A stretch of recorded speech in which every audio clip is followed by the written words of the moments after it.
नमस्कार मंडळी, आपण पाहतात मराठवाडा लाईव्ह आवाज जनतेचा आणि मी नागेश लांजे आपल्यासोबत. अहमदपूर शहरामध्ये एक 15 दिवस झालं जे की अवकाळी पाऊस झाला आणि या 15 दिवसामध्ये लाईटीचा लपंडाव सुरू आहे. शहरातील मेन लाईन असतील आणि काही ग्रामीण भागातील असतील या लाईट बंद होत आहेत. नेमकं सर आज 16 तारीख आहे. आज दुपारी अहमदपूर शहरातील मेन रोड जी की व्यापारी लाईन आहे त्या ठिकाणी लाईट्स दुपारी गेली. जवळपास एक 5-6 तास म्हणा 7-8 तास लाईट नाही. तर म्हणजे याला कसं MSCB आता हे असं होतं की आज आपण मेन रोड जो झाडं कापायचा प्रोग्राम घेतला होता 5 वाजेपर्यंत चालू केल्यानंतर इथं तो हादसा झाला की मेन सबस्टेशनला 33 kV जम तुटला. त्याच्यामुळे control wire, control cable, relay सगळं जळून गेलं. आणि जळून गेल्यानंतर आता काही जेवढं मटेरियल आणि जे होतं त्यानुसार आम्ही सिस्टीम बायपास करून ते चालू केलं सगळं. आता चालू केल्यानंतर कसं आहे, पूर्ण प्रोटेक्शन सिस्टीम असली तर सगळं सुरळीत चालतं. तर आता हे प्रश्न आता आणखी तर पाऊस सुरू झाला नाही. म्हणजे हा प्रश्न काय उद्भवतो ते सांगतो सर. हा प्रश्न उद्भवला की लोड सध्या फुल लोड चाललाय. आता मागील 2 वर्षापासून कसं होतं, साधारण एप्रिल किंवा मे महिन्यात जोरात पाऊस येऊन सगळं वातावरण थंड होत होतं. पण आता जुलै येईल तरी अजूनही गरम वातावरण आहे सगळीकडे, लोड जास्त आहे, माझ्या नेटवर्क जुनं आहे.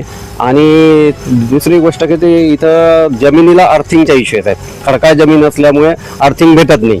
समजा काही जोराचा फॉल्ट आला, अर्थिंग जर त्याला प्रॉपर भेटली नाही तर कुठले तरी इन्स्ट्रुमेंट जळून जातात, कुठेतरी हे होतं असे. त्या प्रॉब्लेममुळे ह्या गोष्टींना म्हणजे जबाबदार कोणाला धरायचं म्हणजे जर मला सामान्य नागरिकाला तुम्ही मीटर दर आकारताय बरोबर आहे. तर जर 8 तास तुमच्याकडून लाईट येत नसेल तर त्याचं बी तुम्ही ग्राहकाला एक नुकसान भरपाई द्यावं लागते. तरतूद आहे तशी.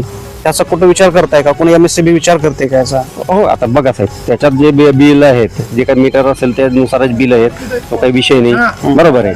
आणि दुसरी गोष्ट, आमचा तर प्रामाणिक प्रयत्न राहतो की ग्राहकांना चांगली सेवा भेटावी. आता आम्ही आहेत 11 वाजेपर्यंत इथं त्यासाठीच थांबलोय की ग्राहकांना कशी सुविधा देता येईल. आता तरी आम्ही जेवढा एरिया आम्हाला चालू ठेवता येईल तेवढा एरिया चालू ठेवलेला आहे सध्या. कारण 2 फीडर अगदी चालूच होते. 2 फीडरला काही प्रॉब्लेम आला नाही. एका फीडर ब्रेकडाऊन आहे, आताही ते ट्रिपिंगला देते. कारण कसं होतं, जर फॉल्ट सापडला आणि जर चालू ठेवलं तर काही प्रॉब्लेम येत नाही. पण फॉल्ट नाही सापडला आणि ट्रिपिंगला जर चालू राहिल्या तर प्रत्येक पूर्ण फीडर बनवतं. आता पूर्ण फीडर चालू केल्यानंतर कुठं आणि परत कसं आहे, सिस्टीम जी जुनी सिस्टीम आहे टोटल. समजा एक आपण शिवतो, जसं म्हणतो की जुनं कपडं कसं एका ठिकाणी शिवलं की दुसऱ्या ठिकाणी कुठं तरी फाटतं. जोपर्यंत थोडं स्टेबल होत नाही तोपर्यंत ते ह्या गोष्टी होत राहतात. खरं पाहिलं तर अहमदपूर शहरामध्ये उद्योग वाढत आहेत, एक शहराचं मोठं होत आहे. तर त्याचं नियोजन असं आहे की आपण MIDC सबस्टेशन आहे तिकडं कचरा डेपोच्या पाठीमागे. तिथं आता परवाच आपण जागा आम्हाला हस्तांतरित केली MIDCने आणि तिथं आता लागली नवीन सबस्टेशन उपकेंद्राचं काम चालू होईल.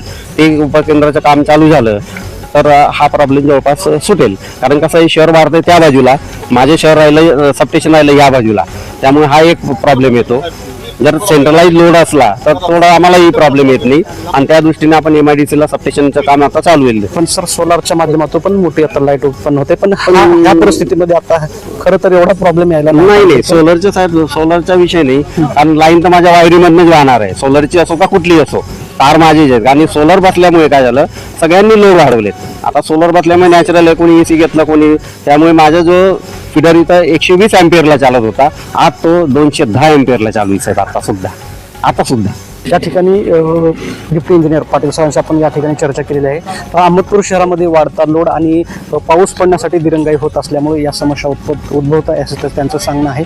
आणि आज दुपारी जवळपास 2 ते 5 वाजता या दुपारी पण लाईट गेलेली आहे. जवळपास 6-7 तासाची लाईट नव्हती. पण त्यांनी आता संध्याकाळी जवळपास 11 वाजले तरी त्यांच्याकडून ही लाईट चालू करण्याचे प्रयत्न चालू आहे. येणाऱ्या काळात सुद्धा ह्याच लाईट ऑफिसच्या माध्यमातून काही सुधारणा करण्यात येतील आणि ग्राहकांना कसे वीज पोहोचवण्यात येईल जास्त काळ किंवा सेवा देण्याचा त्यांचा प्रयत्न असणार आहे. येणाऱ्या काळामध्ये जे काही अपडेट असतील ते पाहण्यासाठी पाहत राहा मराठवाडा लाईव्ह आवाज जनतेचा. मी नागेश लांजे, अहमदपूर, लातूर. थँक्यू.